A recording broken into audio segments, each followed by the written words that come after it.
Okay, everybody. We're going to get started here in just a little bit with the holiday party. Just working out a couple kinks on this new platform that we got. So stay tuned and I'll see you in just a sec. All right?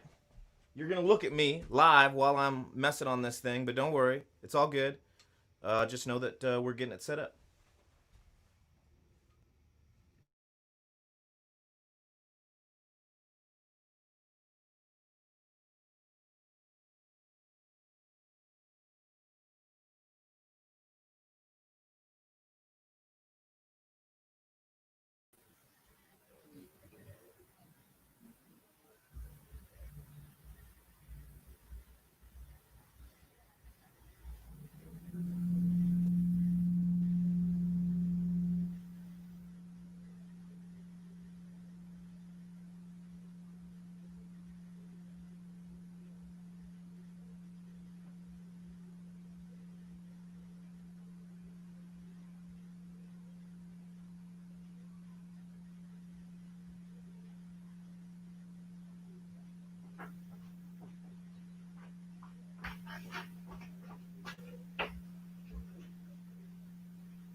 Okay, great. Okay, everybody.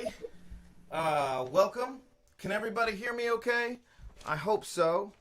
I know my mic's on, and I know everything's working on that end. So I'll assume that if nobody's telling me they can't hear me, that they can hear me. Welcome to the 4th annual Black and Tan holiday party. We're really excited to be able to actually put this thing on. You know, normally it's being held. The last 3 years has been at our partner organization, sister organization, the Hillman City Collaboratory. But obviously these times have made it so it's better and safer for our community to stay home. So I hope you guys are home. Maybe have cooked a nice meal and have maybe got a little cocktail going or something like that. If you're looking for places to eat, although I think they're not taking orders, so maybe you might want to put this on the map. Communion down in the CD just opened today, so I know they're packed. I got my order in. I'm gonna get it after this live video and eat some good grub from some excellent chefs, Christy Brown. So what we're here doing today is we're just here to spread some cheer. All right, we're gonna play some videos. We're gonna highlight some art vendors. Some local vendors around the city, like we always do. Normally, we have a nice packed house in the Collaboratory, maybe 20 or so vendors where you guys can peruse. This year's a little different. We're gonna have a couple artist spotlights. We'll have some interviews, pre-recorded interviews of these folks that you guys get to listen to. We've got the Black and Tan Hall band, or I should say bands rather, an ensemble of various ensembles of different members of Black and Tan Hall that have put together some great music for you to listen to. And then just some spotlights on some other vendors. We hope you guys are ready to spend some money and shop locally, right? Stay away from those big firms and keep it local. There's some great craftspeople in this city. And with this gig economy, that's been tarnished by this pandemic, it's even more important right now that we support our local artists and just support our community, especially with these great artists. So just to get things up and running, so I'm not blabbing too much, I'm going to get us started with our first video. I'm manning this whole thing all together, so I'm going to be popping up like this and popping back like that. You're going to see me all over the place. I'm probably not going to play this bass, but I'm going to be all over the place, so it's going to be very frenetic. So I hope you guys like it. Here is our first video, and I hope you guys enjoy.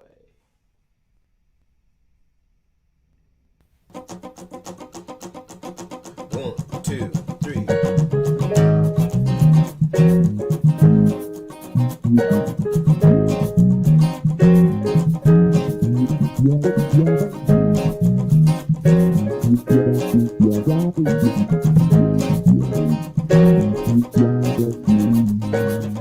I like to to see you boogie right across the bar. I like to do it to you till you holler for more. I like to reggae, but you dance too fast for me. I wanna make love to you till you make me scream. Boogie on, red woman, what's wrong with me? Boogie on, red woman, baby, can't you see? I'd like to see both of us fall deeply in love. I'd like to see you under the stars above. Yes, I would. I'd like to see both of us fall deeply in love. I'd like to see you in the raw under the stars above. So boogie on, red woman, what's wrong with you? Boogie on, red woman, what you trying to do?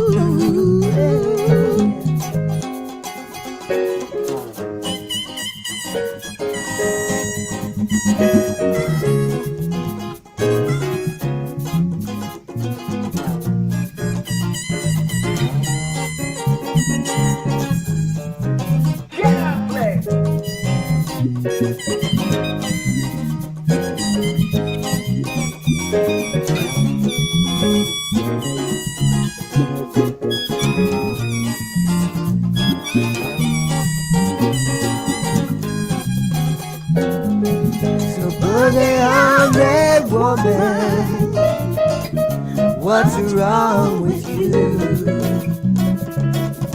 Boogie on, red woman, what you trying to do? Boogie on, red woman, let me do it to you. Boogie on, red woman, whoa, what you trying to do?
All right, everybody.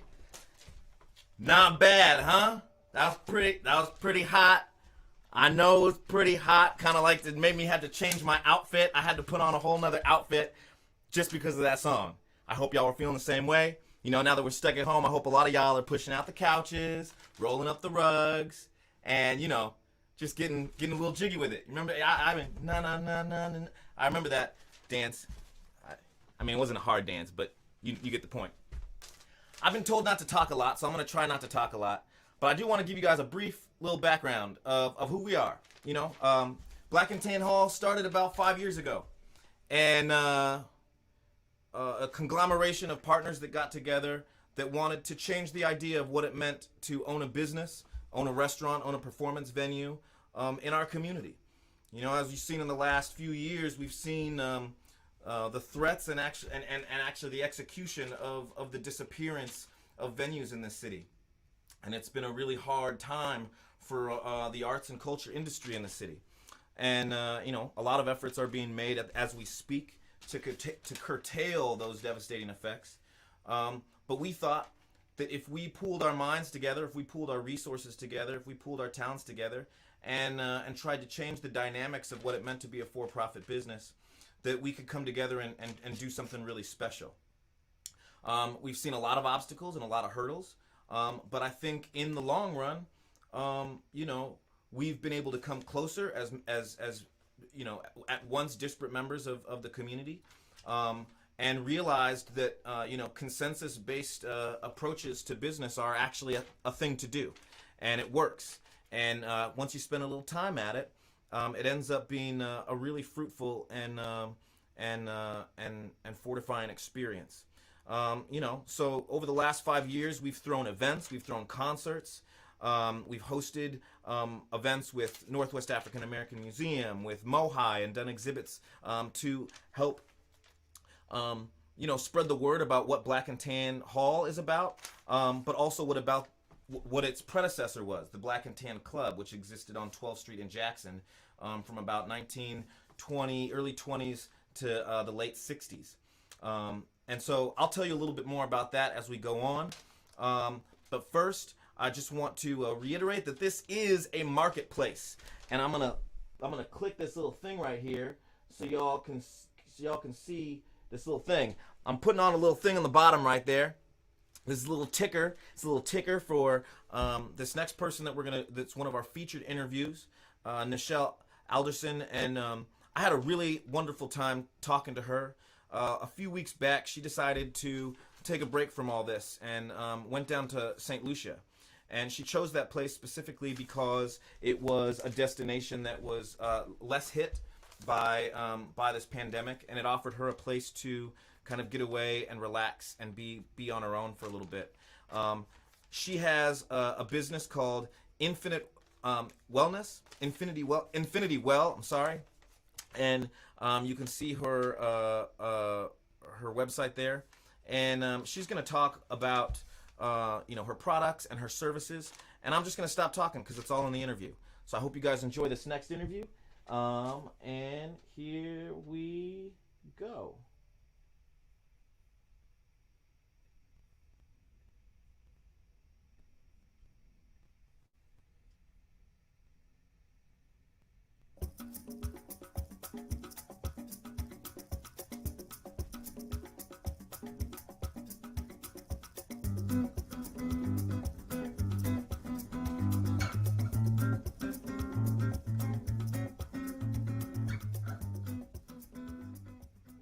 How you doing, sister? It's good to see you.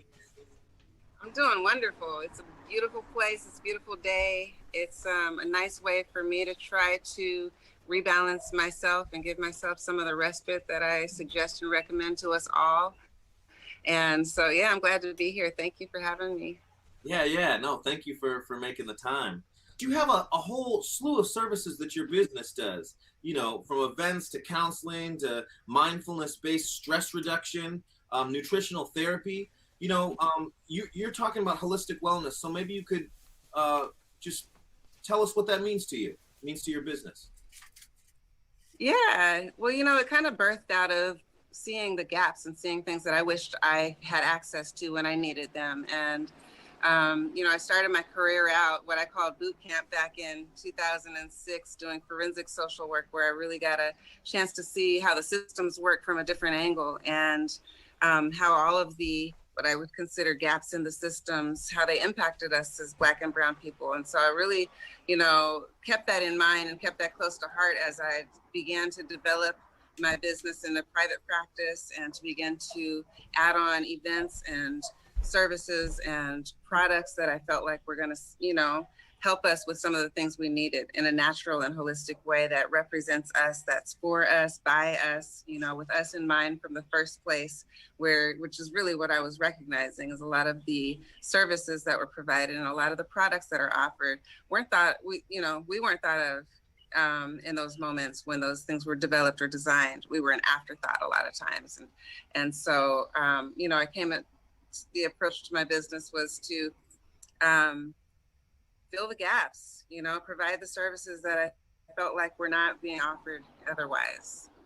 I think so often when we think about health, the first thing we think about, is going to the doctor or cold or, physical injury or maintenance. But so often we don't think about the psychological or the spiritual, all the aspects that need to be taken into account when we're talking about the wellness. Yeah, exactly. Yeah. In regards to your business, I mean, what's so special about St. Lucia? Are there, I feel like so much of holistic health is also about how we engage with each other in our community, how we treat each other, how we approach, the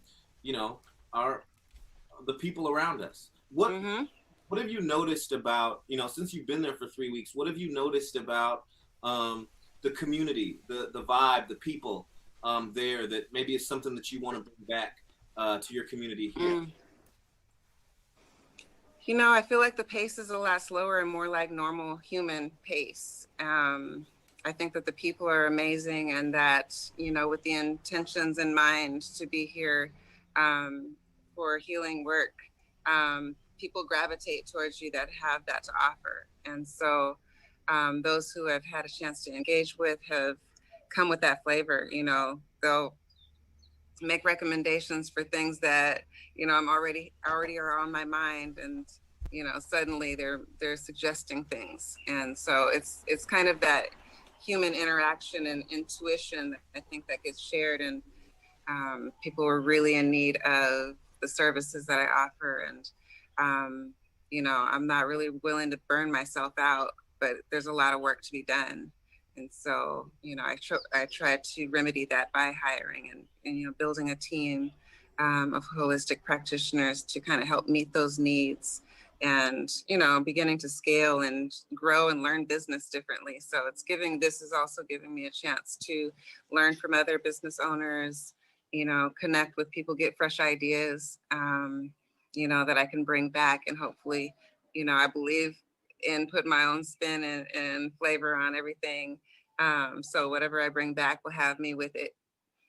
Was there aspects of growing up that got you into this kind of idea of, helping people and what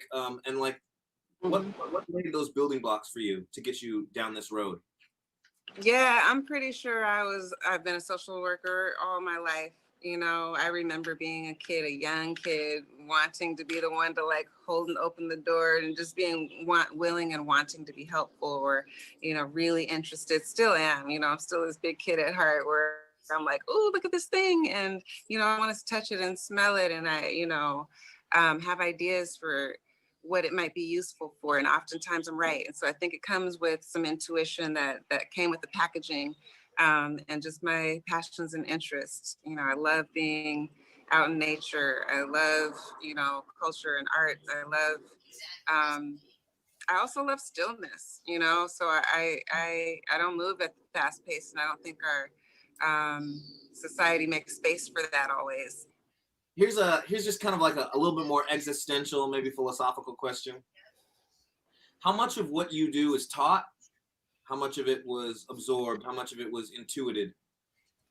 Honestly, I think it all came first from the inside. Like I said, oftentimes there are things that I don't necessarily know because I've learned it, that it has a cause or cure or, usefulness for a particular thing. But then I find out later that that's what it's used for. I went seeking the knowledge that I felt like I needed to, and the credentials that I needed to do the things that I wanted to do. So I think really for me, it came from the inside. And then I went out looking for, specifically looking for the training and knowledge, skills, tools, books, whatever it was that was going to help me to produce that knowledge and scale that and share that with others. Last question. For somebody that's just getting into this, for somebody that is interested in your product and is interested in what you're doing, what is the first step? What do you advise as the first step, whether that's a product or an action or, something to get people into this kind of naturopathic, holistic lifestyle change? What's the first step? The easiest first step is to just jump on the website, book a 15-minute consultation, and we can talk about where you're at and where you want to go. And if we're a good fit to work with one another, because, everyone's not for everyone. And what's most important to me is that I'm able to hear what the other person is in need of and maybe make recommendations for another place or another thing, or even something that I have to offer, to really get that support. Another easy access point is the products, right? Really just experiencing the use of the products. And my products are called Mood Foods, and they come in sprays and oil roll-ons and incense and bath salts and soon to be candles. And I'm really excited about those because it allowed me a chance to kind of get into the lab and create and play, and just allow whatever ideas I had in mind this way. But the key ingredient really is your deep and full and complete inhale and exhale. And with that, combining that with the essential oils that speak to, the brain, that share that information, we can't help but change our mood. Yeah. I feel like you're about to eat something really delicious. I accidentally said, yes. Well, listen, this has been wonderful. I think that what you're offering, especially right now, especially in this time of tumult and chaos, people need to know how that's affecting them and how to be able to take a breath and stop and feel and touch and taste things. So I'm so glad that you're a part of the holiday party this year, and thank you so much for spending time and talking to me about that. You're welcome. Thank you for having me, and I'm looking forward to everything that happens. This is a really exciting and innovative way to exchange and to show and share our wares, so I'm excited to be a part of it.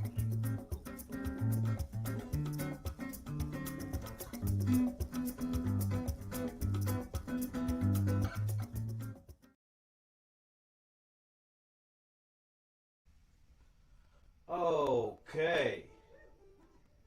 Let's see. All right. So we got some friends on the thing. Everybody just wave. See, it's a party in here. These are all our partners saying hi. I gotta forget that I have that feature on here. So I'm gonna come back to me, say bye to them. All right. So that made me just think about a whole bunch of things, that interview. I sat on that for a while. I think so often we spend our time, in this rat race, just trying to get. And often we don't think about what it means to self-care.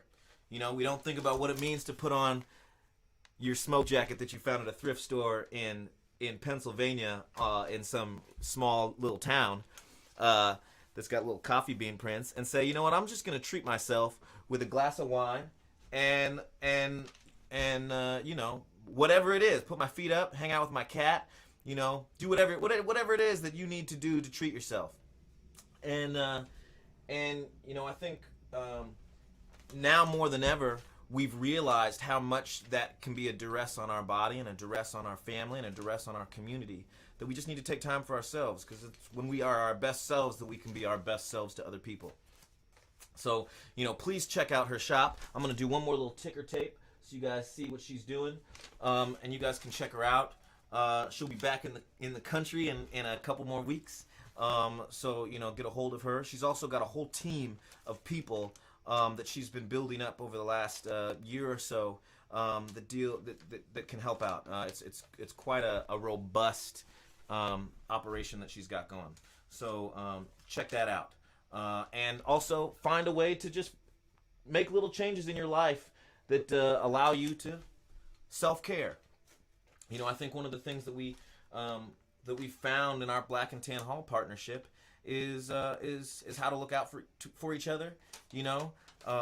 Every once in a while, one of our partners, Miss Karen Torin, drops off a little thing of jam, or like some jellies or some tomatoes from her garden, and it's little thoughts like that. How to be neighborly, and I remember growing up like that when I was a kid, and I aspire to be like that as an adult in my neighborhood.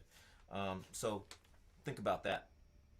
In an attempt to calm you down and to soothe you, I'm going to now play a video with some beautiful sounds from one of our partners and his lovely wife, Joe Siemens and Briar. They're down right now in Oregon, hanging out on some night out in the wilderness right now. Joe probably chopped some wood earlier today and put it in his little fireplace, and he's probably got his little dog on his lap, and there's probably barely any electricity. But here he's able to sit down and play some tunes like this for you guys. So I hope you guys enjoy this beautiful, beautiful tune from Joe Siemens and Briar.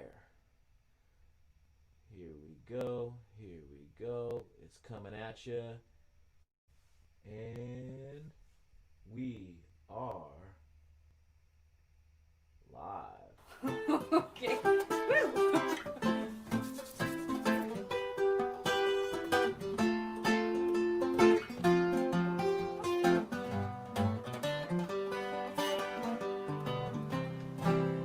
The snow's falling down.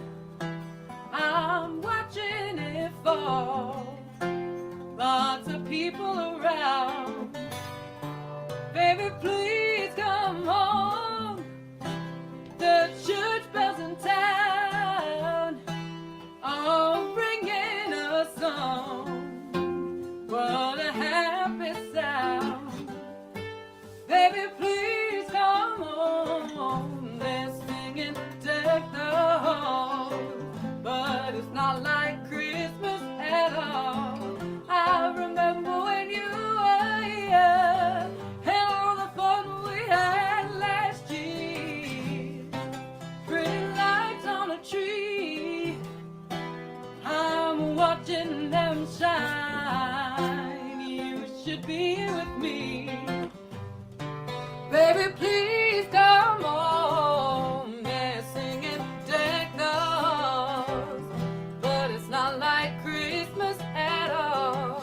I remember when you were here and all the fun we had last year. I wish there was a way to hold back these tears, but it's Christmas Day. Baby, please come home. They're singing Deck the Halls, but it's not like Christmas at all. I remember when you were here and all the fun we had last year. I wish there was a way to hold back these tears. Oh, but it's Christmas Day. Baby, please come home. There you go, Joe.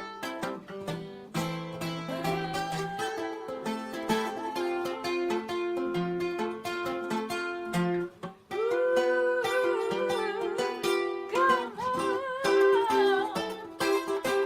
I need you. Oh, you know, won't you? Hey, yeah, come home. There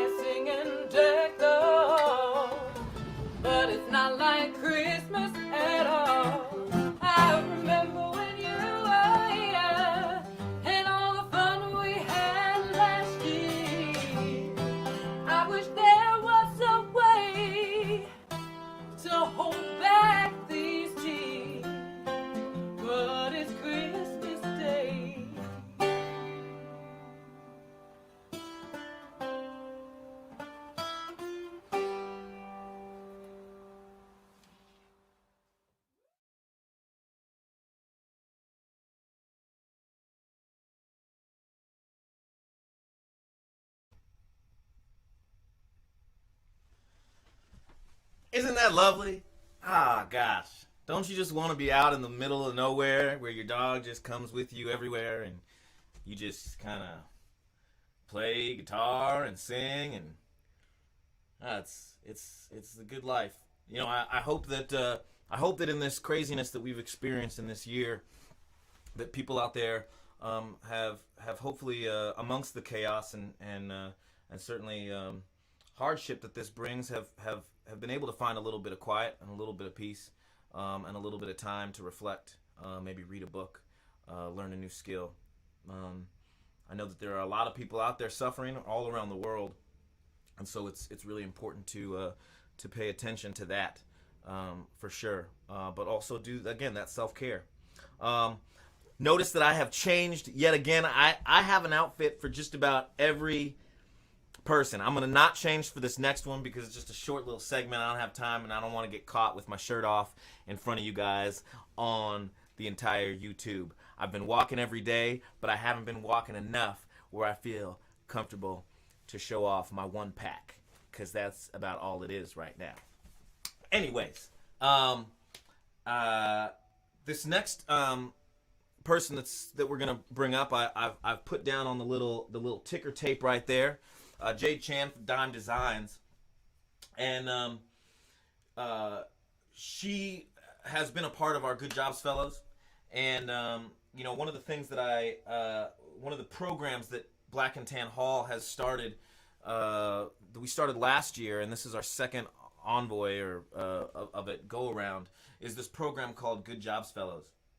And effectively, you know, one of the ideas is to work with, you know, younger folks that are early in their careers or just getting started, and develop projects, skills and projects around, you know, arts work, community work, cooking, you know, whatever, what have you. In this program, in this iteration of it, the fellows kind of took their own lead and designed their own projects. And if you go to our website, www.blackandtanhall.com, you're gonna see a brand new, spanking, clean, fresh, legit website. I mean, it's dope. It's sweet. If you're on YouTube right now, you can just go ahead and, I know, don't sign off. I mean, don't sign off. But if you were to go to the website right now, you could live stream it off that website. I think that's pretty slick. I mean, I know for some of y'all, you're like, okay, what big deal? But that's pretty slick. And there's a whole bunch of other stuff. There's a community report that shows all the work that we've been doing. There's links to our Instagram. There's links to a whole bunch of stuff that gives you a better idea of what it is that we are. You know, more than just, you know, what we aspired to in the beginning as a restaurant and a performance venue. We really consider ourselves a community hub. And we really consider ourselves a place to gather, a gathering space. And hence the name Hall. A place to come together, a place to meet, a place to talk, a place to share, a place to break bread with each other.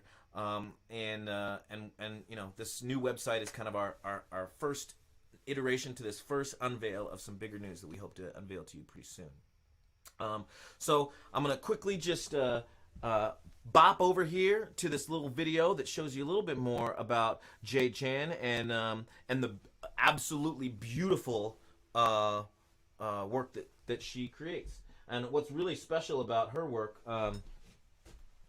is that it's part of a larger heritage and family. You know, it's more or less a family business, and she's kind of carrying on the traditions and the skill sets that have been passed on to her and taught to her from other members of her family.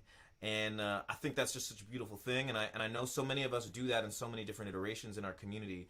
But what if that was just supported more, and what if that was just the way? You know, if we gave a little bit more opportunity to pass down skills from generation to generation. You know, that's the whole essence of this craft fair right now, right? Is to make crafts. Crafts aren't little trinkets necessarily. They're skills, they're things, they're knowledge, and that's a really important thing. So please check out this little site and spend that money. Go to that site. Okay. Let's see. I gotta go to the thing. I gotta click the thing. I gotta go to the something. I gotta go to the share. And then I gotta go over here to the next video. Pop pop-up video.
Sometimes in the distance.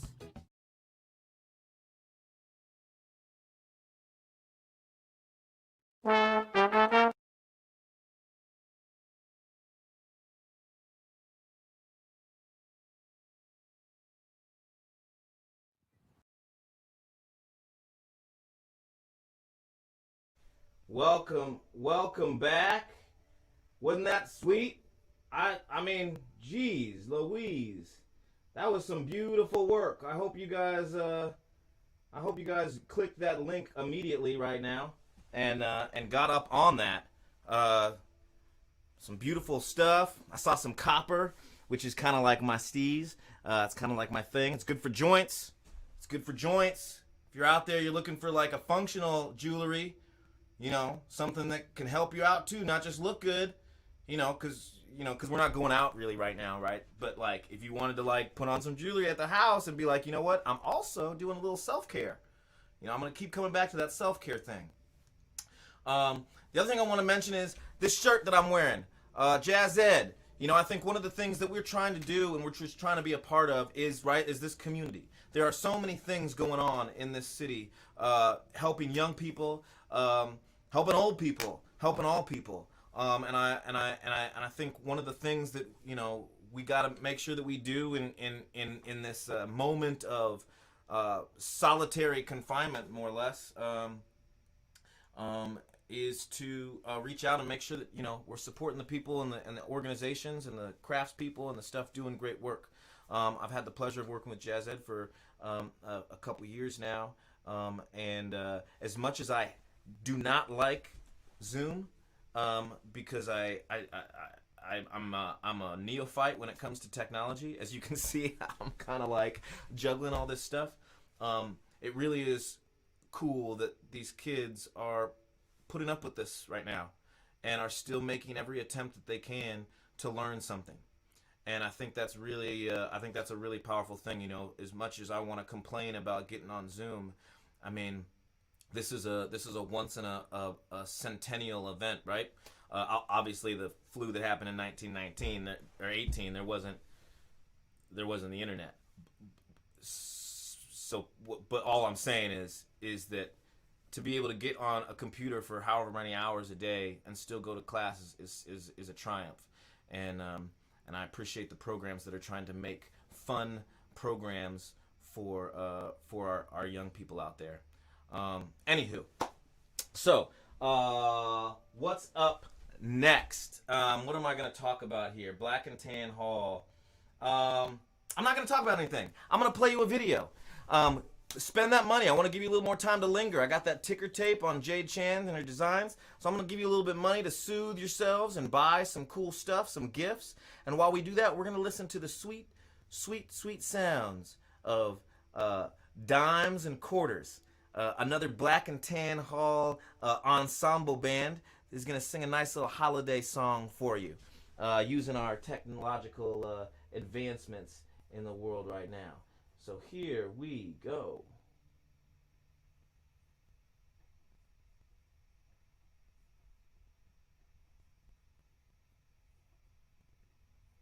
Yeah, okay, I got it. I got it.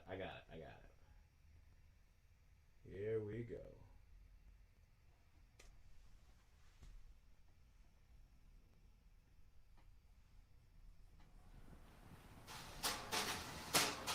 I'll have a blue Christmas without you. I'll be so blue just thinking about you.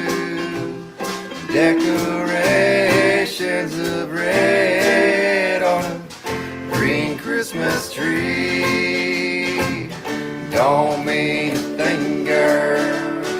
You're not here with me, and when those blue snowflakes start falling, it's when those blue memories start calling. You'll be doing alright with your Christmas white, but I'll have a blue Christmas.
Decorations of red on a green Christmas tree don't mean a thing, girl. You're not here with me, and when those blue snowflakes start falling, that's when those blue memories start calling. You'll be doing alright with your Christmas white, but I'll have a blue Christmas. You'll be doing alright with your Christmas white, but I'll have a blue Christmas.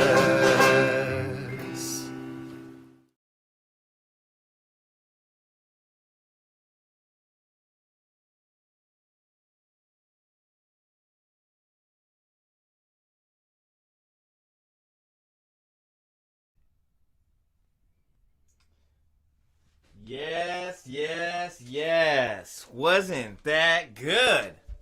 Yeah, that's some technology stuff right there. Cause David's all the way in Indiana right now. That was on a porch, and well, the other David isn't in Indiana. He's in Seattle. There's a couple Davids there, and then the brother of David. It was a nice family situation going on. And for all of you guys that might not know that man or know that man, he was wearing a tie and he dressed up for this event. So I just want you guys to know that people are coming correct for this event. Anyways, so I got Jade's little thing right there that I want you guys to pay attention to, so you guys can see that. I'm gonna close it. Well, no, I'll just keep it going while I talk. So if you notice, I'm wearing a big old brim hat. This is the biggest brim hat I have. I have another big brim hat. I wore it earlier, but I already wore it because it matched the other outfit. So I had to pull out my other big brim in honor of the next video that we're about to show. Now, if you can see this hat, This is an old shirt because brother's locks are a little bit bigger than this little fade that's going on right here. But we're about to show you guys a little cooking video. In case you're at home and you're like, you know what, I'm hungry and communion sold out and I can't get anything to eat and I need some food. So you know, one of our partners, one of our founders, Chef Tarek Abdullah, is going to give you a little cooking lesson. But I want to take this opportunity to just mention, you know, that there are a lot of people in this city that are not getting fed. Don't have the resources to get fed. With this pandemic becomes a lot of other problems that surface. Already food security was an issue in this city as around the world, but certainly in this city with homelessness. But as this pandemic did with a bunch of stuff, it exacerbated a lot of underlying issues, and one of them being getting food into people's bellies because they don't have access to it, the resources aren't there, and there are systems at play that make it very difficult. And what Tarek has been doing these past 8 months with other members of the community have been providing free meals to people in this city. Now I want you guys to just let that sink in for just a second, because you know, a lot of gig workers in this city don't even have a job. You know, kitchens are closed, restaurants are closed, you know, it's takeout only or whatever. And so people don't even, you know, aren't even able to get a job. But here we have some food workers, some people that are making food for people for free so that they can eat. And that's exceptionally powerful and humbling, and I hope that that reaches something down deep inside of you, so that we can carry on that type of energy and that type of thinking into this next year. You know, we got to be there for each other, and feeding the people is more than just a slogan, right? It should be a given right. It should be something that everybody has access to, is food and the ability to live with food available to them. So, you know, mad props and gratitude and thanks to Tarek Abdullah and his team. One of our other Good Jobs fellows, Gingy, has been working alongside him doing that work. And I just couldn't be more proud to know individuals like that are putting their skills to use in support of our community like that. It's really a beautiful thing. So, with that said, take another shot of this shirt, because I don't even know if people have this shirt. I got this shirt though. I don't even remember how I got this shirt, but I was looking for like all my Feed the People gear in the house as I was getting all my outfits ready, and I was like, well, look at this thing. I don't know if you guys ever watched the show Muzzy back in the day. It was that language learning program back in the late 80s, early 90s. It was Muzzy, a big old green monster. And there was that guy with those fingers. That's why I think about these fingers. Not to say that Tarek is the evil dude from Muzzy, but like he had those fingers. Anyways, that's just an aside. I'm just talking right now. So here I'm going to play a little video. This is going to go by a little quick because I didn't want to make it like a whole 25 minutes of recipes. So I had to trim down the fat, so to speak. That's my little cooking pun. So get a little notebook out, or pull your phones out, a little notebook, so you can take notes on this. Obviously, you can just watch this again later, but I'm just saying. Here we go. Got to go through all the processes again. I'm going to learn this better, I promise. I'm going to learn this better, so that y'all don't have to deal with me doing this sort of thing. Okay, so let's see here. We're going to go to the next video. Come on now, baby. Come on, baby. So we press play, and then we go to the next. No, damn, I had it right the first time. My bad. Here we go. Tunes by New Triumph. If y'all don't know, now you know. Tunes by New Triumph. Hey, everybody. How we doing today? My name is Chef Tarek Abdullah, a.k.a. Cook-a-Tea, founder of Feed the People, Seattle. Today, we're going to do one of my favorite new recipes. We're going to do Cook-a-Tea's nachos. What's very different about my nachos is I like to use different ingredients outside.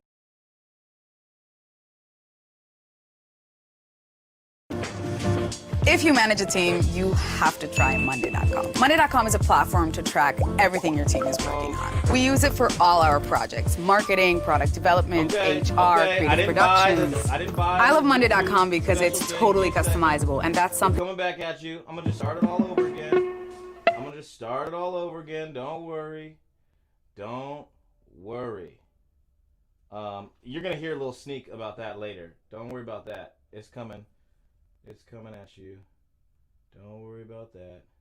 Alright, we're just gonna start all over again. Feel those grooves.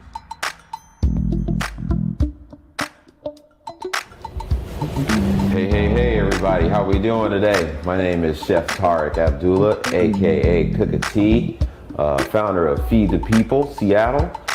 Today we're going to do one of my favorite new recipes. We're going to do Cooka T's nachos. What's very different about my nachos is I like to use different ingredients outside the normal ingredients. So I tried to go a different route. And so through that we have feta, chopped cilantro, diced tomatoes. These will be our garnishes. And for chips, I decided to go with yuca chips. They hold a crunch very, very well, which I like. So we have some yuca chips here that I fried, tossed in a little bit of salt, chickpeas with some earth of beaver spice, cumin, ground cumin spice, and ground smoked paprika. We have some ground lamb, and it's just seasoned with salt and pepper. That's it. And then the unique top favorite of all the nachos is the jackfruit hot sauce. Jackfruit hot sauce consists of ginger, serrano chilies, garlic, some white onion, canned jackfruit, coriander, ground, black pepper, salt, and some lemon, of course. Jackfruit is an actual fruit that is grown and harvested in Southeast Asia in the same family as durian. Jackfruit is a little different. It's like a pungent sweetness. But what we're gonna do is that sweetness goes well with a little bit of heat, and it's nice to actually top that off over the smoky beans, the fatty lamb, and of course the salty feta cheese. So we're gonna start with making the hot sauce first. First off, what we're gonna do here, we're gonna get ourselves a small pot, and we're just gonna start with a couple tablespoons of oil, a couple teaspoons of ginger, just about 1/8 of a cup of diced white onion.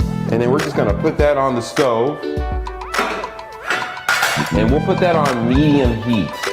Not high heat, but medium heat. Because what we're trying to achieve flavor. So we want to bring out the flavors of the ginger, the garlic, and the onion, but slowly. The next step will be our meat topping. Ground lamb. Lamb, I like that slight gaminess, and I like that fattiness. So, same ordeal. We're gonna go with a little bit of olive oil into the pot. We're gonna go about medium heat there.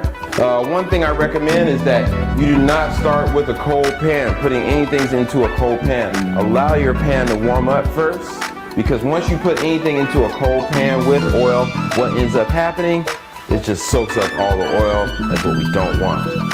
So as you can see, you can probably smell the garlic going, and the ginger, and the onions. There's just something about aromatics. And you're probably wondering, what are aromatics? Well, basically your base of your ingredients: onions, garlic, ginger, shallot, galangal, turmeric. These are all good bases for majority of recipes. The goal is right now to allow some of that flavor to really come out. As you can tell from the whiff, it's starting to come up through now. And next, we have our pan for our ground lamb, which I'll go in with. You don't want your pan to be too hot. Now, if you do not want to use ground lamb and you want to make this a full-blown vegan recipe, you can eliminate the feta cheese. You can switch out the lamb and go with try the Beyond Meat one right now and start with that, and see how that goes for you. And as As you can see, I like to keep a good clean station, which I highly recommend.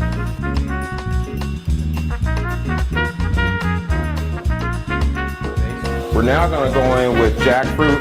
You can get this in pieces like this.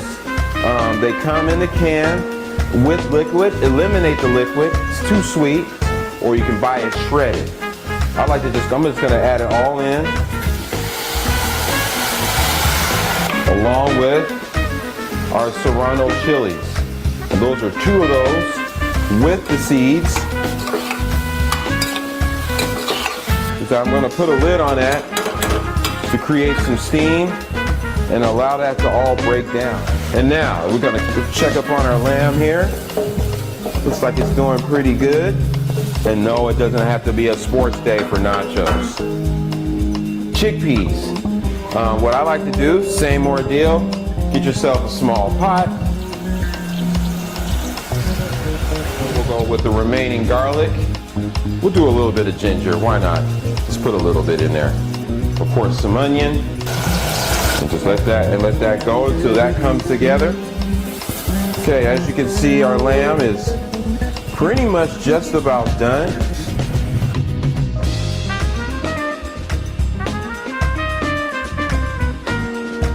Now what we'll do is we'll go in with a little bit of coriander. We're gonna go in roughly about a couple teaspoons of coriander.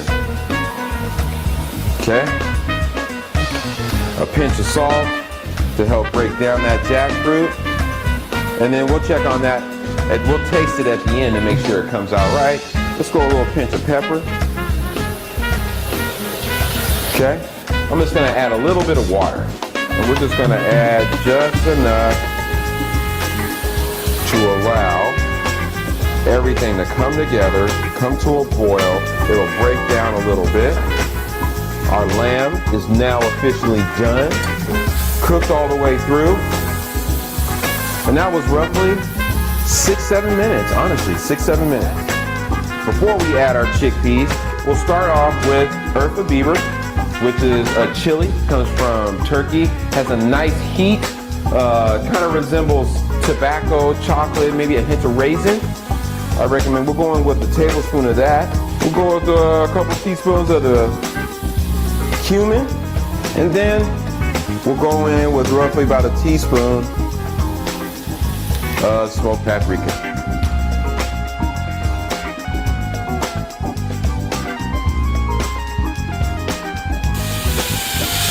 And we're pretty much gonna let these go. All we're doing is just letting the flavors come together. And we'll cook that liquid out. I got my oven ready at broil. 500 degrees plus, nice and hot, ready to go. I'm gonna use a glass Pyrex dish. And so now what we'll do is pretty much start composing our nachos. First off, we're gonna take some yuca chips.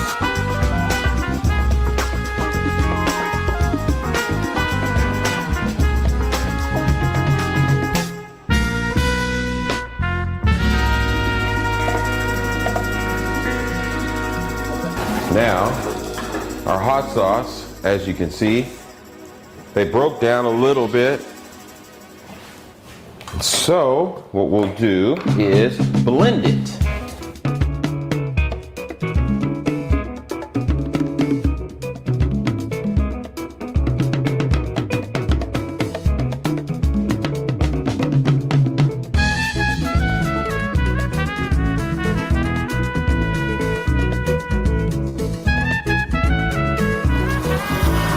Notice I haven't added any salt to this yet, because we're going to do salt to taste, because we already know that jackfruit is somewhat on the sweet side.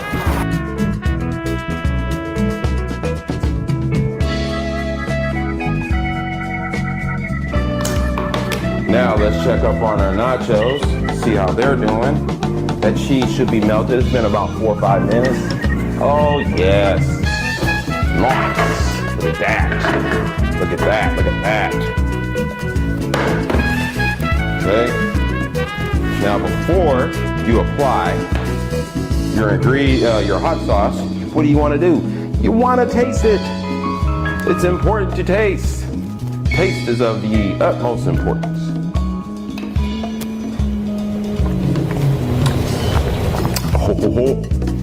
Woo! Now, to bring it all together, the sweetness is nice, but we need a little bit of acid.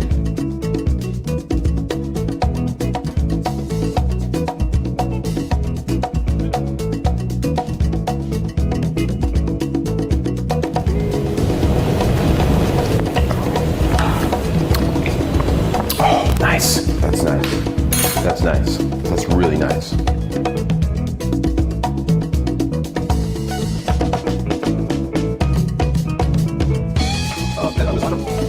Ooh, look at the color on that.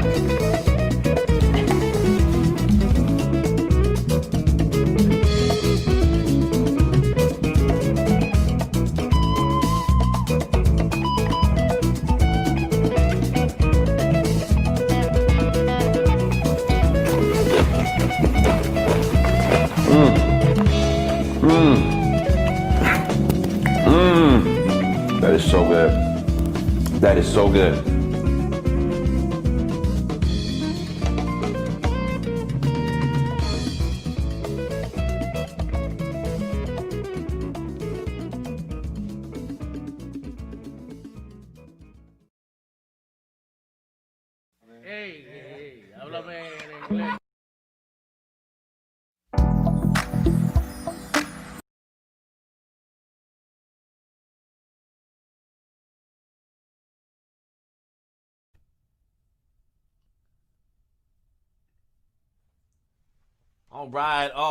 All right.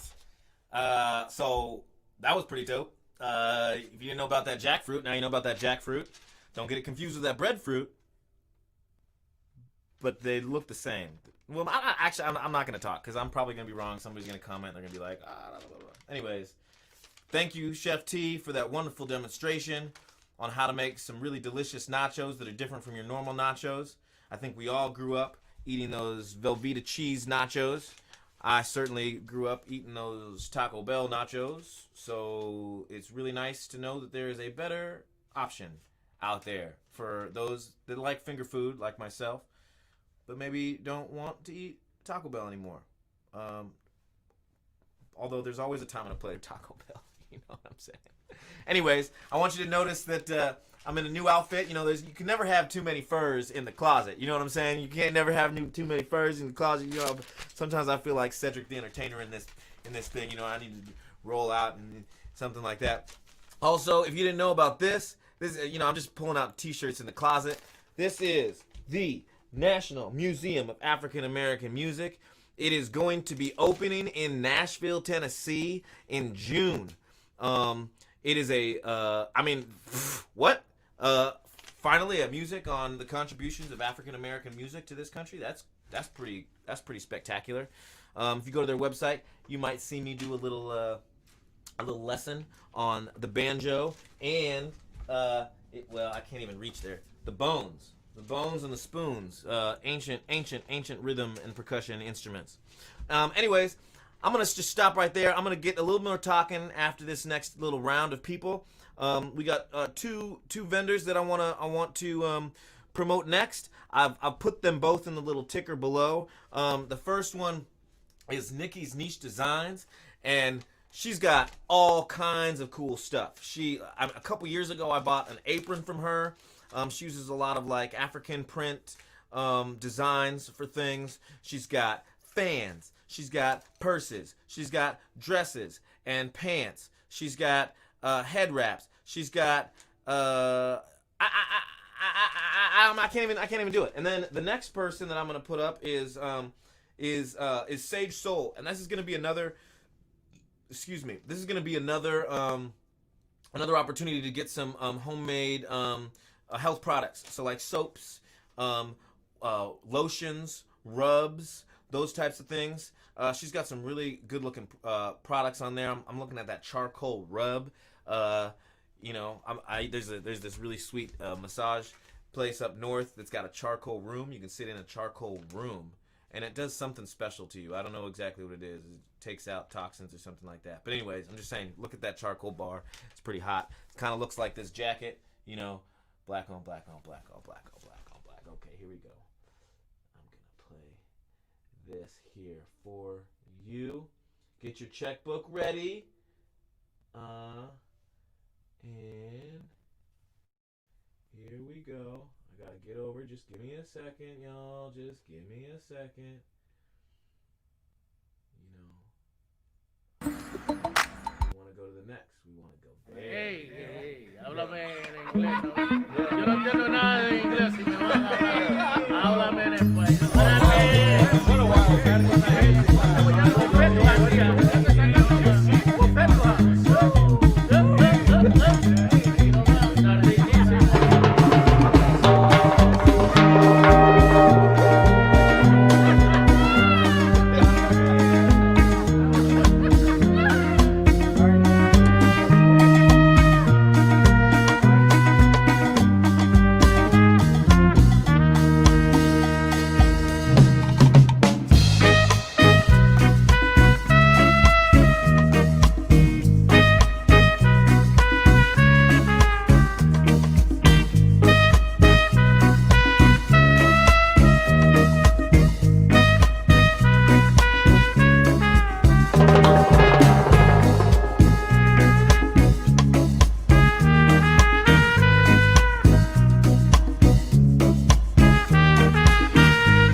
Don't go nowhere. We got one more.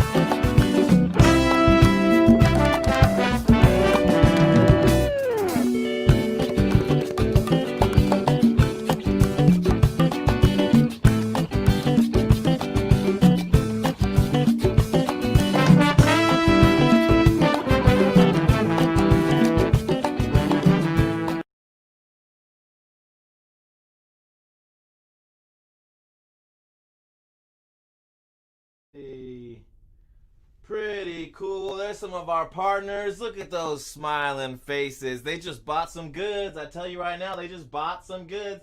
Probably that champagne rose souffle. I didn't even know a souffle could be a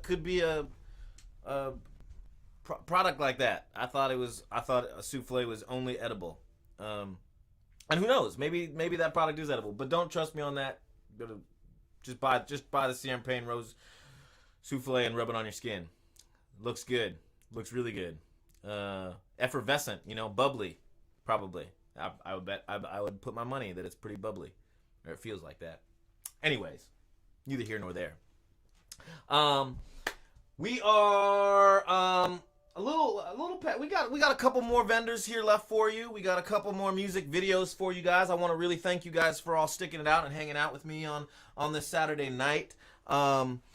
Even amidst these small, slight little technological difficulties, but I try and keep it fresh for you with the outfit changes so that you guys think it's a different person talking to you every time. I had a bigger beard, but then I had a little bit of a snafu with my beard trimmer, so I had to go a little bit closer than I wanted to. So you get to see a little bit more of my face than I was prepared to show you today. Again, not here nor there. I'm just talking. This is what happens in my studio. I just kind of, it's my own little space. I get to go a little crazy and be my own person. On Wednesday, you'll check out this Tom Waits tribute concert that's at Connor Byrne going on. I submitted a couple videos for that, and you'll get to see just how crazy a person can get at 3 in the morning when they're making music. So just look out for that. Let's see. All right, we're gonna get to another music video. Oh, speaking of music, I just want to shout out to the partners that supplied these musical delights that you guys get to hear as the backdrops to all these things. That last one was Ricky Jean Powell, who I met. I don't even know how many years ago I met him in some jam session. You know, he's a self-prescribed deadhead that has, you know, he could probably tell you how many Grateful Dead shows he has seen. But he also is just an eclectic musician that has written a whole bunch of songs and has a wide interest in a bunch of different stuff. And I love playing with him. And then another one of our partners, Camilo Estrada, is an incredible composer and bass player, musician in his own right. And he has supplied some of the tracks to some of those other stuff. His band is called The New Triumph. So please check that out. There's a couple more selections where I'll show it in the screen. But check out his music. That's really great. And there's been a couple dabs of my selections in there, but I haven't promoted it because I'm afraid of that, and I don't want you guys to actually know that it's mine. One day I'll get over my little fears. But anyways, that's neither here nor there. Here's another one of our partners providing some lovely music. This is going to be Ricky Jean that I was telling you about. This is going to be Camilo on bass. This is going to be another one of our partners, Karen Stringer, who has just a delightful personality, but also, you know, spent many years in Germany. She's from Brooklyn. She speaks German. She speaks a little Spanish. She's like really into Caribbean food. She's about to start her own little food truck business. Like, if you spend just 5 minutes talking to her, you'd be like, oh, really? Oh, really? Oh, really? Oh, really? Anyways, you're going to get a little kick about it with this next video. I hope you like it. It's called Quizás, Quizás, Quizás. Translated, perhaps, or maybe. Maybe. It's a little bit of a love song. Well, it's kind of like, well, it's in the vein of love. You know how love has all these different... Anyways, it doesn't matter. Okay. Here we go. And there's some more of our partners hanging out.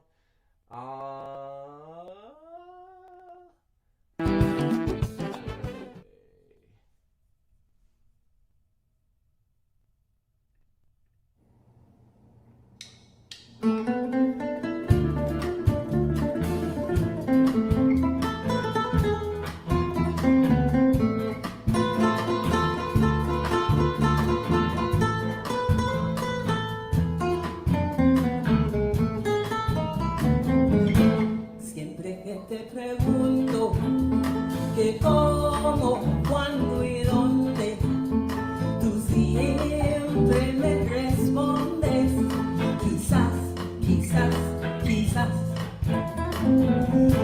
Y así pasan los días y yo desesperando y tú contestando, quizás, quizás, quizás. Estás perdiendo tiempo pensando, pensando por lo que más tú quieras. ¿Hasta cuándo? ¿Hasta cuándo? Y así pasan los días y yo desesperando y tú contestando, quizás, quizás, quizás.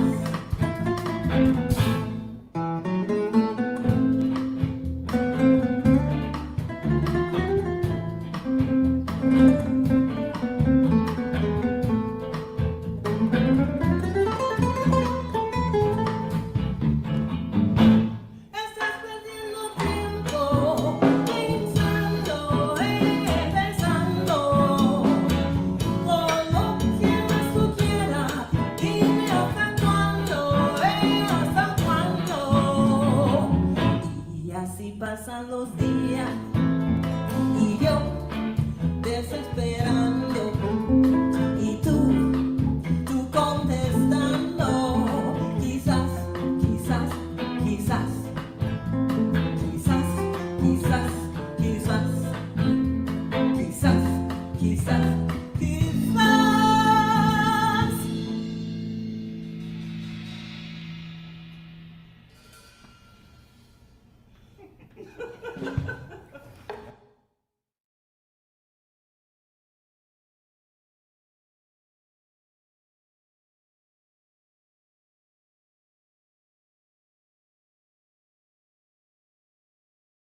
Did y'all see that? Oh my gosh. Oh my gosh. Some of our partners saying hi.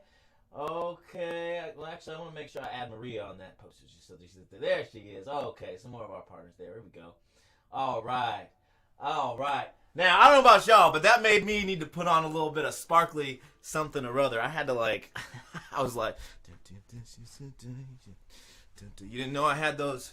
Didn't know I had those moves, but when you put on the jacket, things happen that you didn't know could possibly happen. Which reminds me, I know I'm just sparkling a bunch of shirts here, but there's another shirt. This is the South End Heritage Festival. This is a festival that was produced last year that celebrated all the local musicianship that was going on in the South End.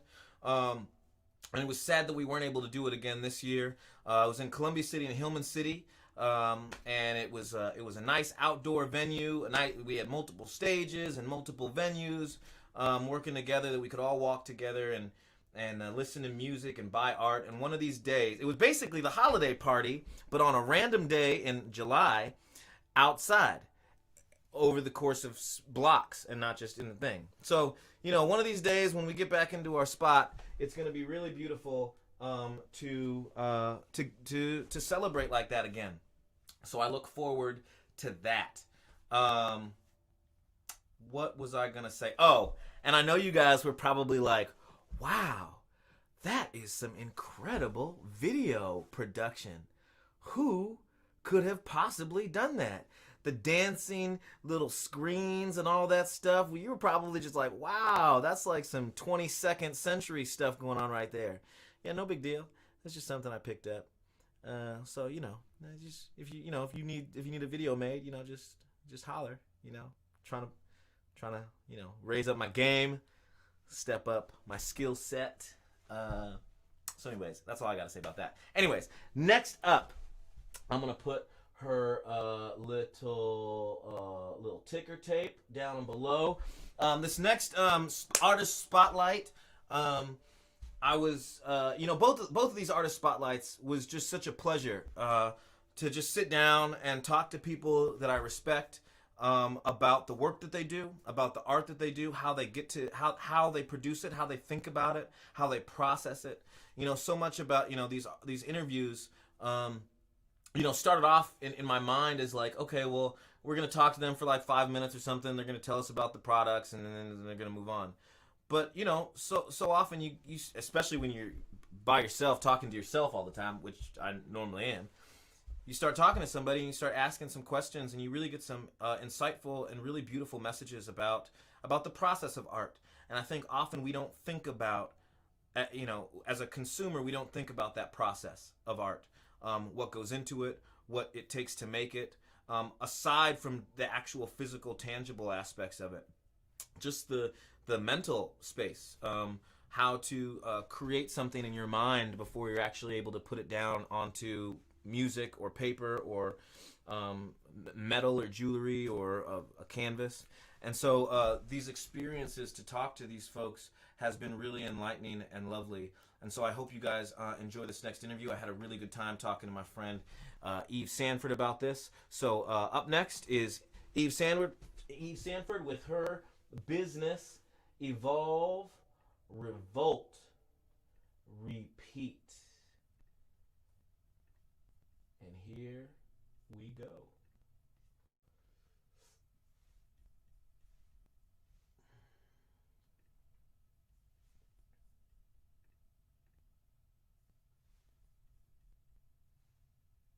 No, we just watched that. We don't want to watch that again. I'm going to press play, so I start it, and then I'm going to go like this. Here we go. All right.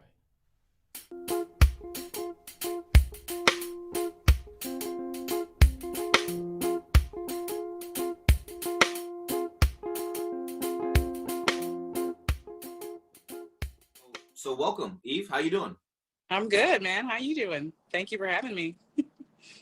Yeah, for sure. So I guess I just want to start off by saying, or asking the question, what is your holistic art praxis? What do you hope to accomplish with Evolve, Revolt, Repeat? from an education standpoint, from a performance standpoint? Like, what is your whole goal? The brand actually came out of my classroom. Before I got into working as, arts admin, arts leader, I was an arts teacher. And, how education works in school systems, supplies was always like, I'm pulling stuff from here. I'm trying to reuse materials, upcycling, recycling things all the time. And I had a group, I was teaching high school, and I had a all female division. So, like homeroom. And my girls were like, oh, it's the end of the year. Like, Miss Sanford, teach us how to make like tie-dye, like little booty shorts, because they're high school girls and this is what they want. And so we did this project. I took them on a little field trip to the thrift store. We got stuff. We like, it's the end of the school, last 2 weeks of school, we're like making little denim shorts and stuff for them for the summer. And I had all this material like left over. And I just started like cutting up the material and like playing around with it. Made myself a pair of earrings, which turned into like 10 pairs of earrings. And then people were like, oh, those are cute. Those are cool. Like, and that's just kind of how the brand evolved. Like me, kind of being inspired by my students, and then being inspired by like customers or folks that were interested in what I was doing. And then each design kind of evolving through, art that I was looking at or textiles that I found or whatever. It just kind of evolved naturally into itself, right, from there.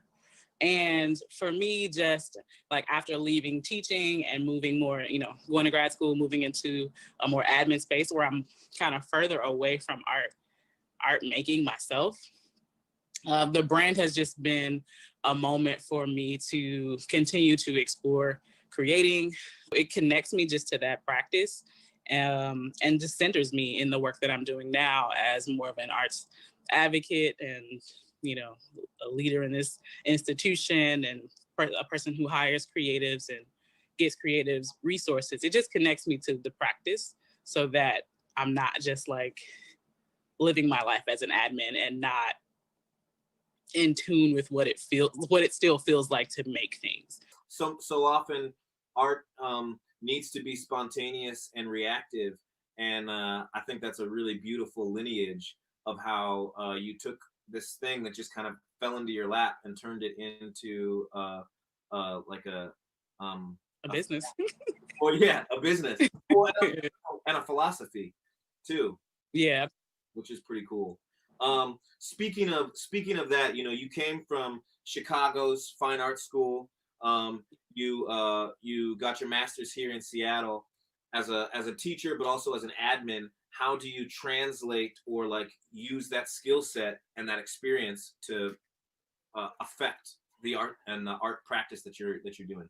I've kind of been very upfront and blunt about my transition to Seattle, not always being like the cutest, but for me, it was an extremely rough transition into an admin space, or just even honestly like a space that I could work, right, with all the things that I was coming to the table. Like I've worked in the arts my entire life. Like my resume is filled with nothing but arts experience. And there was maybe a year and a half where I couldn't get hired for the life of me because no one knew me, right? So like no one could vouch that like everything that was there was true. Right. And I would say that has been a very Seattle experience. Even now, like as I've moved kind of up in the world, still people, I think, look to have me co-signed or look to have folks in general co-signed by someone that they know. And that was a completely new experience for me. Now, granted, I was, born and raised in Chicago. And so my roots in the arts and community were a little bit deeper and folks did know me, but I definitely navigated new spaces where I don't feel like I had those same type of barriers where folks didn't trust me. I try my best now as someone who's in a director role to open as many doors as possible, right? I'm reading through your resume. I'm going to give you a call. I'm going to give you that interview. I'm willing to listen to your story and give you a shot. It doesn't mean that they're not valid because you don't know them, right? Or you haven't heard their name. So I think that's probably like the biggest thing for me in terms of like what I'm doing now and how that transition kind of impacted the work that I'm doing. when I look at some of your work, especially the jewelry and like the headdresses, I'm thinking of like stuff that's coming from an ancient place, stuff that's coming from a very traditional place. But your biography says that that a lot of your work comes from a very personal lens, from a very autobiographical lens. Yeah. So, I mean, you know, like most things, inspiration kind of comes from all over the place. Like I talked about a little bit earlier, like the initial inspiration came from my students. So like, you know, working in that space.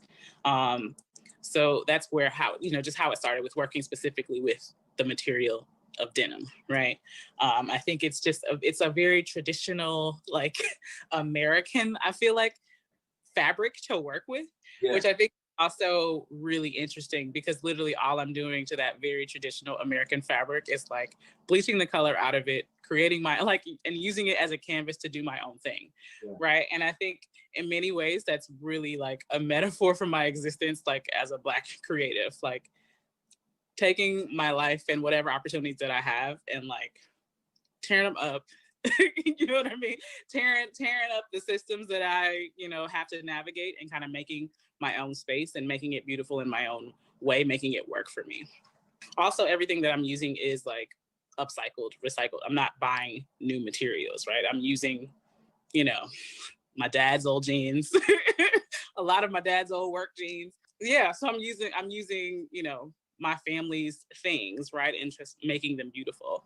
Teaching in Chicago, you hear the news, you know, that how Chicago can be in certain areas, right? And I was trying to figure out how to process the loss of a lot of my students, like a lot of really young people.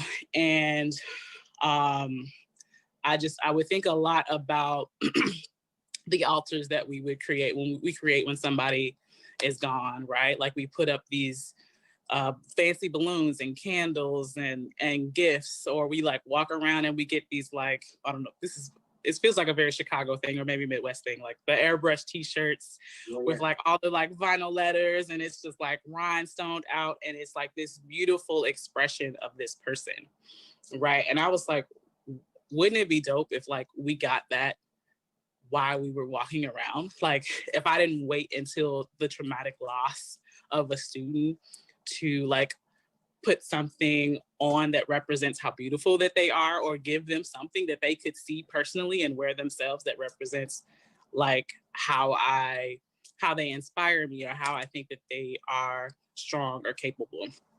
And so that's how I really think about the jewelry. Like that's why it's really elaborate and like detailed and like feels special. And even the visors like feels like this ethereal, like spiritual being. Like I want you to walk around while you're living and breathing, having that sense of like royalty, or like yes, or like that connection to like the God within yourself, right? As opposed to just when you're in the spirit realm or whatever. Like who knows what that is like once you're gone? You don't.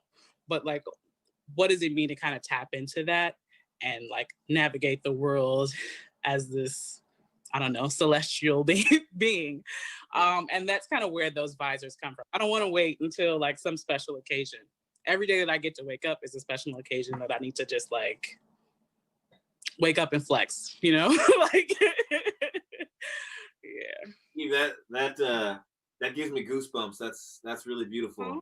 Final question. You know, being an arts practitioner, being an arts facilitator, being an arts educator, for those out there, you know, what inspiring words, and not even for like people that want to be artists, but you know, I think one of the things that Black and Tan Hall is trying to inspire is that, you know, like we all have creative sensibility, and we all have power to, you know, to be creative or to be expressive.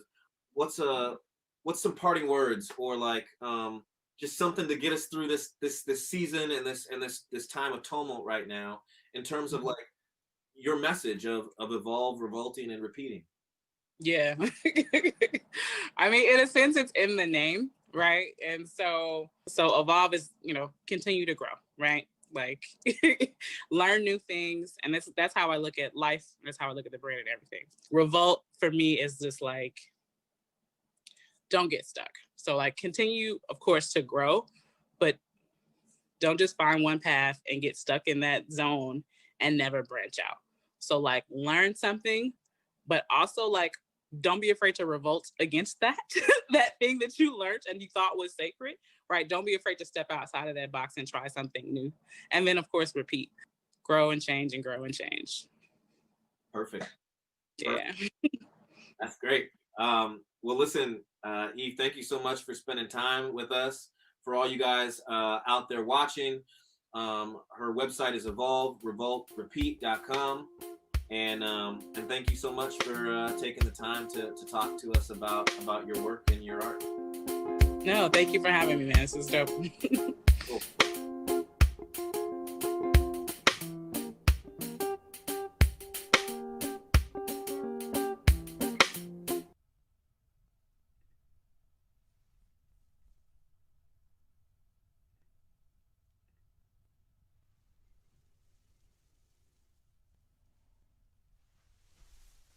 Look at those partners. Look at those partners. All those smiling faces, hanging out. You know, I know all of them just bought a bunch of goods, so I want y'all to buy a bunch of goods, okay? I want y'all to get your book out. Checkbook, that is. Maybe y'all don't do that anymore. I still do that. But, you know, credit card, debit card, checkbook, PayPal, Bitcoin, Venmo, Cash App, Crow, Pigeon, Karen, Bird, I don't know, whatever it takes. Get it out there. Buy the goods. Get them up, okay? I think that the words that Eve said were very touching to me for a number of reasons. One of which is that, you know, art, I think, is one of the oldest forms of communication for us as humans. You know, we've got cave paintings that are being discovered, you know, a couple days ago in the Amazon. You know, we've got recordings of sounds, you know, from 100 years ago that might not be music to us, but are music to other folks around the world. There's just so many forms and ways of expressing ourselves and talking about ourselves that it's kind of mind-boggling. And one of the things that I appreciate so much about the arts is that not only is it an opportunity for entertainment, which is what I think we most immediately assign the arts to. It's also a time capsule. It's also a storybook. It also allows us to take a snapshot of history from a perspective in time. You know, if we look at a painting, or we listen to a song, or we read a poem, you know, those are snapshots of the perspective of somebody from that time period talking about the world around them. And, you know, when Eve is talking about evolve, revolt, and repeat, we have seen a lot of tragedy this year. That's not just in response to the COVID deaths, but certainly about other systemic issues with police brutality, with incarceration, that aren't just specific to this year. And we need to think of new solutions.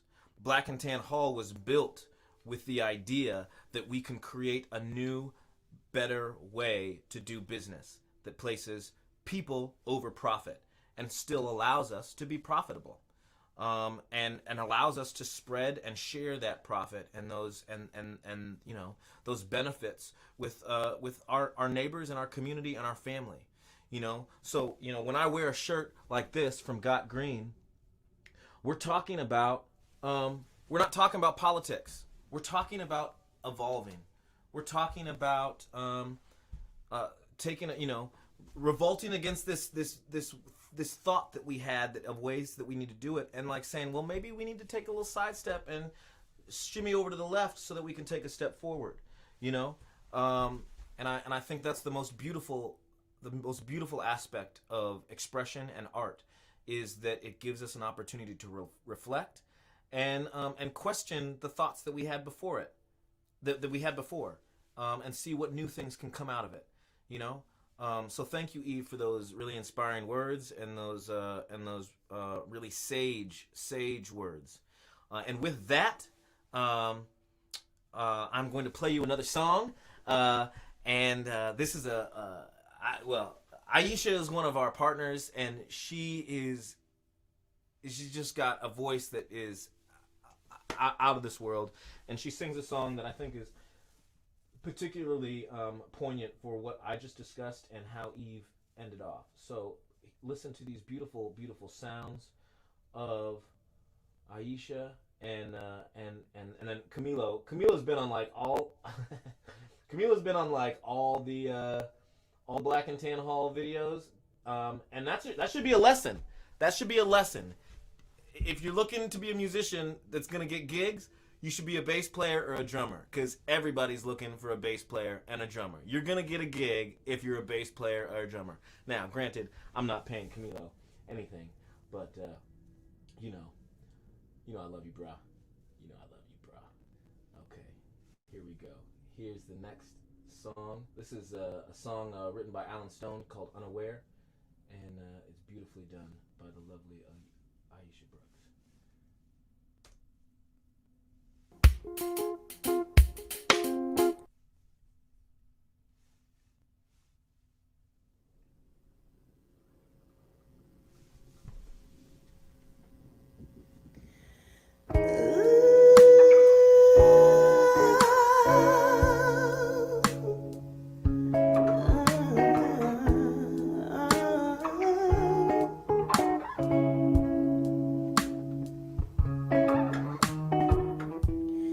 Every day the deficit grows.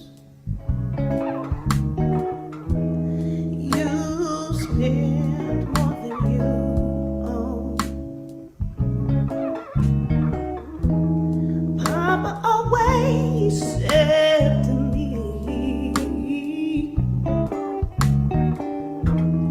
keep a close eye on your authority. You say that you can, and I was unaware.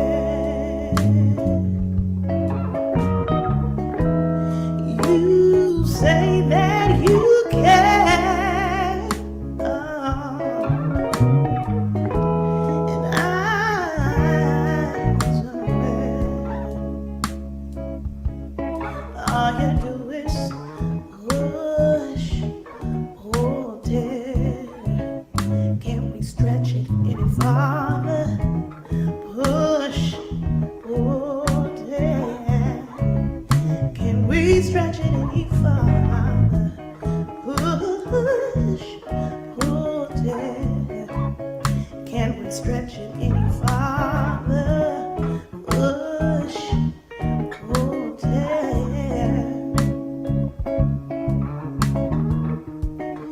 Every day taxes increase. Is this our land or is this our lease? Papa said, son, it's the land of the free. As he broke his back trying to make ends meet. You say that you can,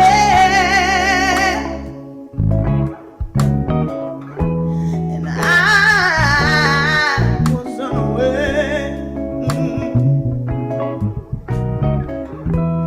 You say that you can,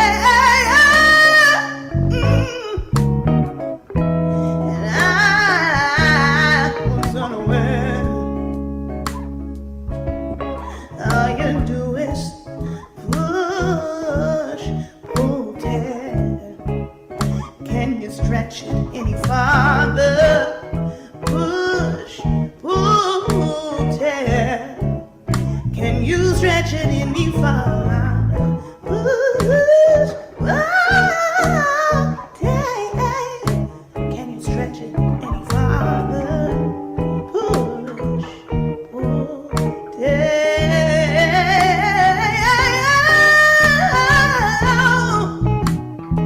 Ooh.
any farther.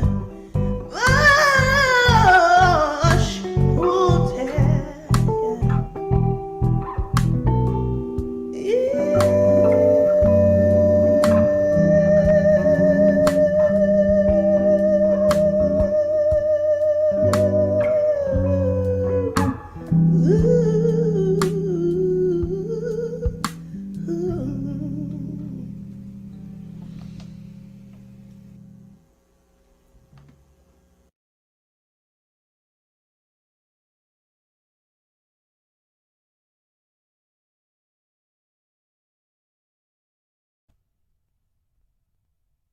Okay. Oh, look at KT is wearing the visor from Eve. See that? That's what that looks like in real time. Okay. Beautiful singing by Aisha. I know I gave you all those things about my production, and then I think I made that video lag. But whatever. That's not the point. The point is that you were listening to Aisha, and that's the point. Okay. So moving on. I'm wearing another shirt. This isn't my shirt. But I wanted to wear it because it speaks to the point. This is my partner's shirt. But a couple things. The point is that farm workers are essential.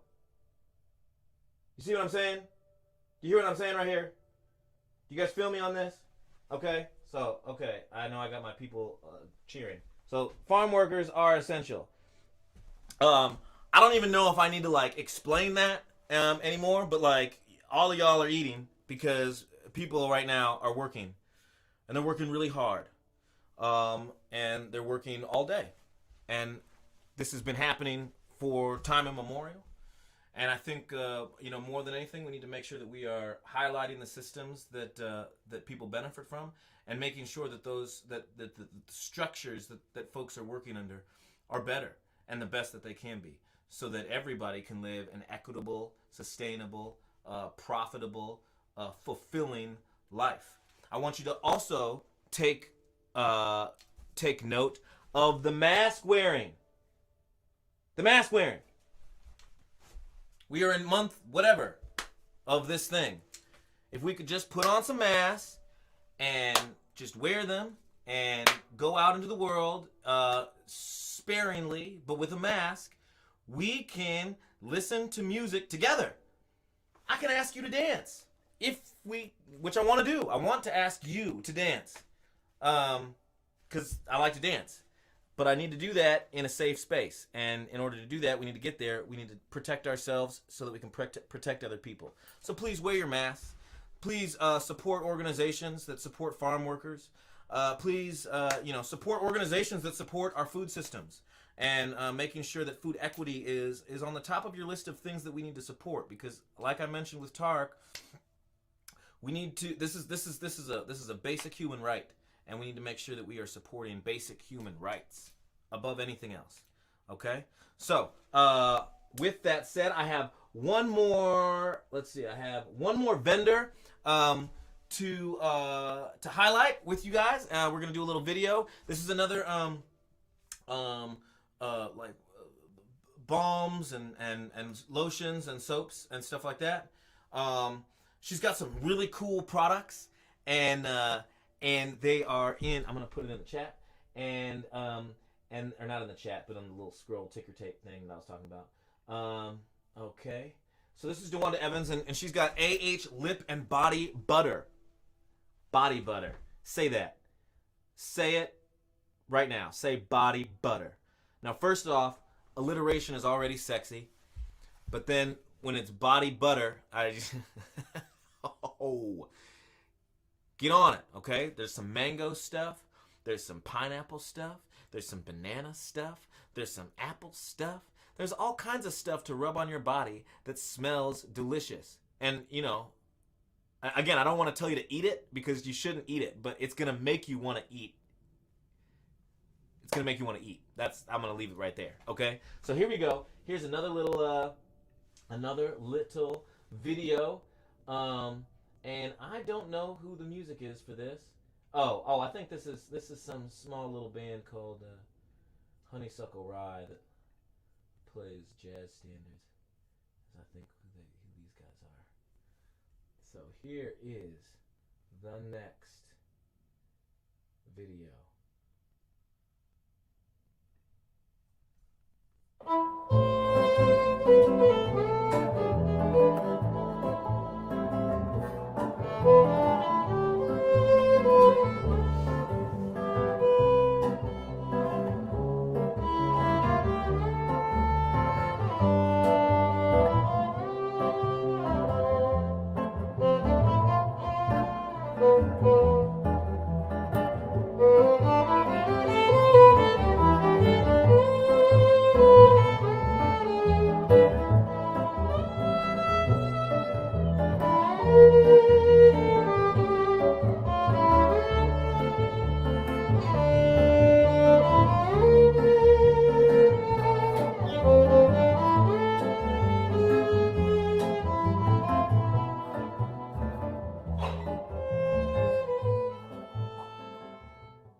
All right, I'm not going to spend too much time on this. I'm going to move on to the next video.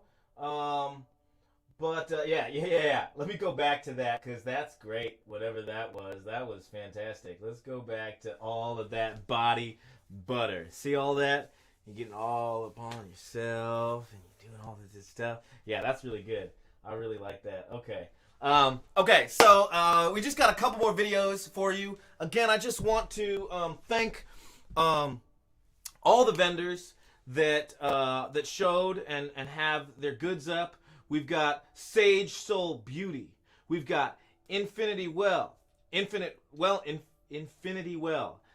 Nichelle Anderson. We've got Dime Designs. We've got Miss Nikki's Niche Designs. We've got Eve Sanders with Evolve, Revolt, and Repeat. We've got DeWanda Evans with Age, Lip, and Body Butter. These are all, I'm just squatting so that I can get up close. I don't want to adjust the thing. So, these are all local vendors, you know. Chances are you're not out there shopping the malls, you know. You're at home. So, like, take this opportunity to shop and support something local, something that's been handmade, that's been thought out, that's been crafted, that's been handed down, that's been taught. That's what giving should be about. The gift of giving, that circular thing that we talk about, that we like to talk about. It's not made by a machine. It's made by hand, and that's the best gift to give. So please open up your wallets and support these vendors.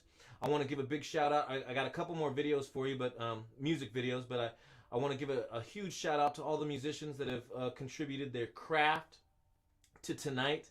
And I hope you guys check them out too, because they have some wonderful stuff to share. This next video, listen, we are going to get through this. We are going to get through this pandemic. It is going to happen, and we are going to see each other again, and we are going to hang out with each other again, and we are going to hug each other and embrace each other and have a beer together and have a walk together and eat food together and talk to each other. It is going to happen, and so, it's important to stay optimistic and to stay hopeful. This year has seen a lot of challenges, a lot of reckonings that we need to reckon with, a lot of things that we need to face. We need to understand that Black Lives Matter. We need to understand that Indigenous lives matters. We need to understand that there are institutions and systems in place that have been meant to be oppressive and keep people down. And I think we've unveiled those things in a way that maybe wasn't going to be unveiled without this pandemic. So let's look that in the face and not be afraid of it, and decide to do something about it. Now is the time. It's 2021. We got monoliths in Nevada and California showing themselves. The aliens are just setting down. We can be better. We can be better right now. Okay, we got new things happening in 2020. You know what I'm talking about. 2021 happening, new things. So anyways, here's a new video. Here's a video that y'all know about. I'm gonna just start the video off with a little saying that maybe brings back my generation a little bit. But beat, who got the keys to the Jeep? Vern.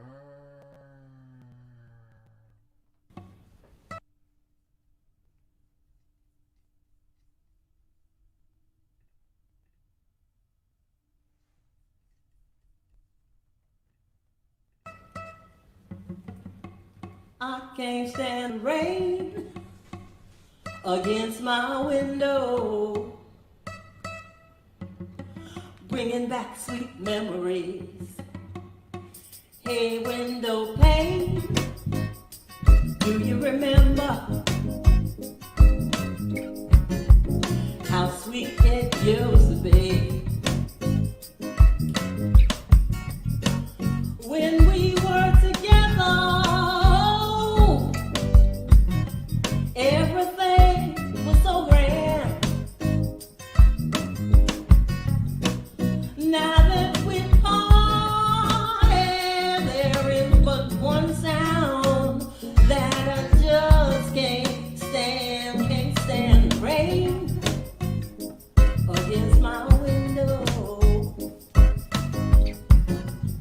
bringing back sweet memories. I can't stand the rain against my window, 'cause you're not here with me.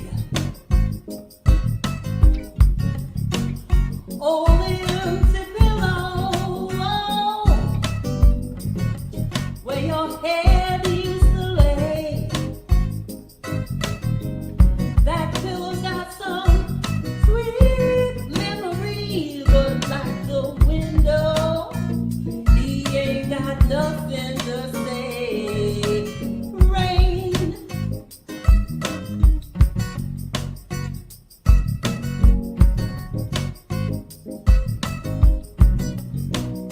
I can't stand the rain against my window,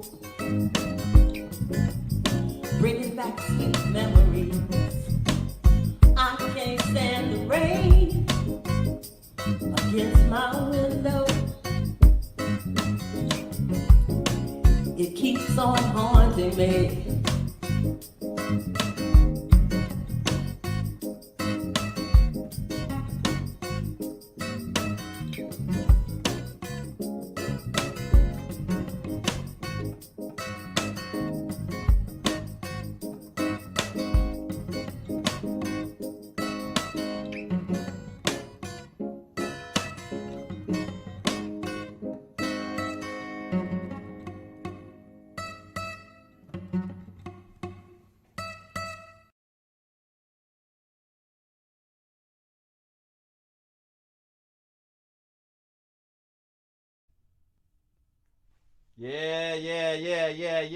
Yeah.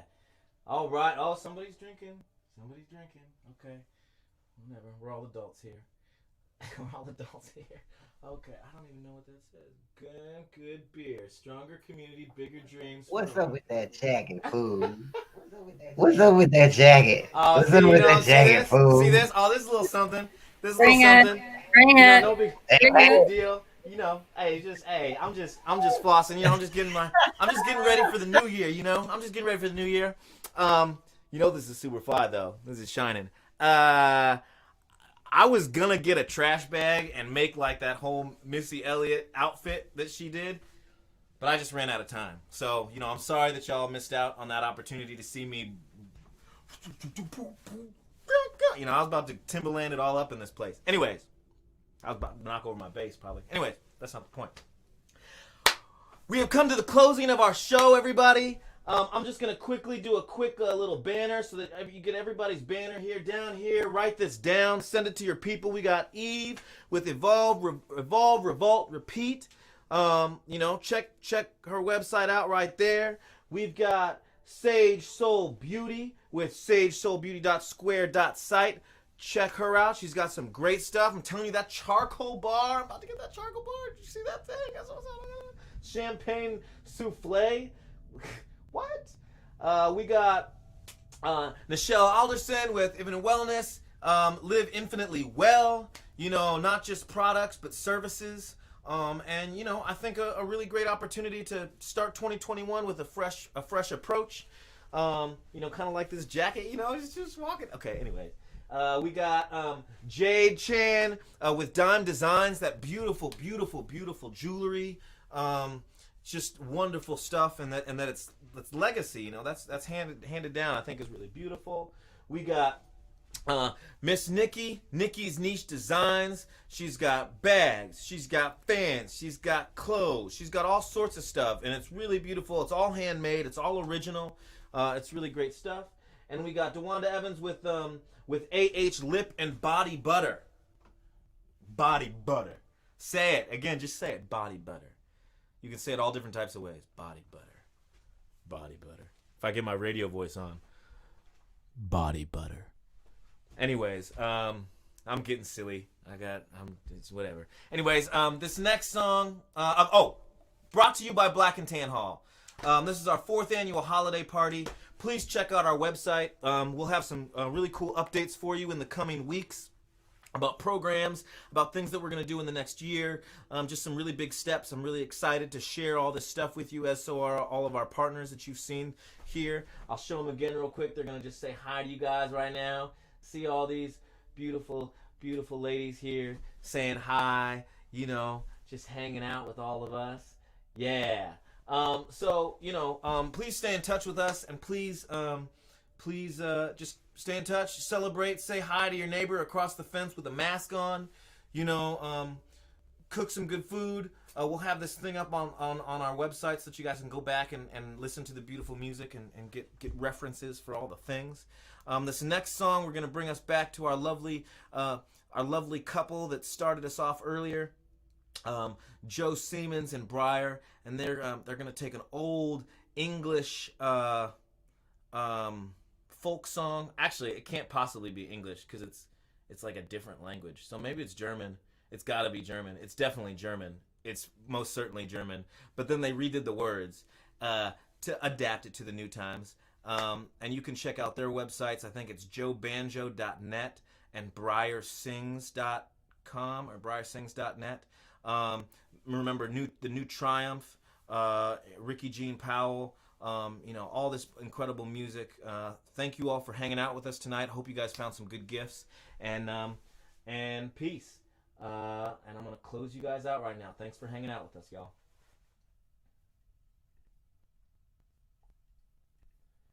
And I know you're just looking at me right now, looking at this thing, but in a second it's gonna happen, and you're gonna be like, oh, okay, I got it. All right. No, we don't want that. We just did that. We want that.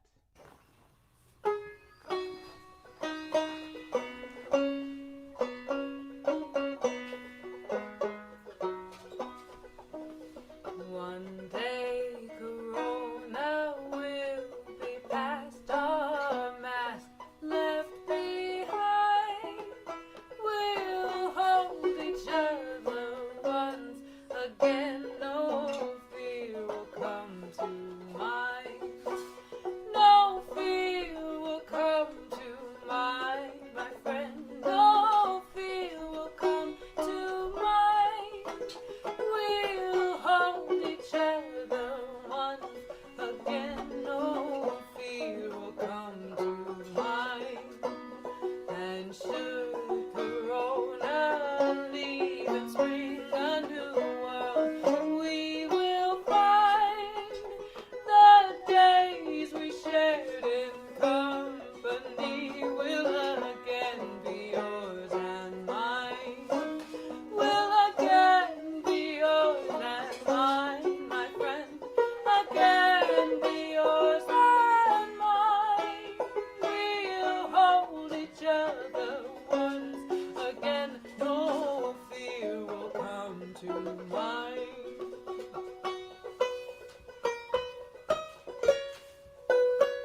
All right, that's all, everybody. Hope you guys have a wonderful night.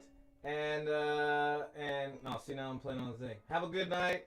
Buy some vendor stuff. I think some of them are already sold out.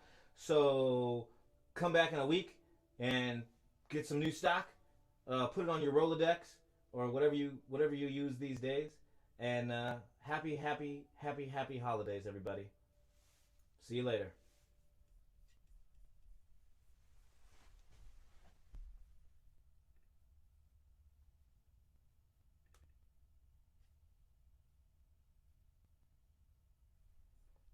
Oh yeah, let me put the people on so y'all can see everybody.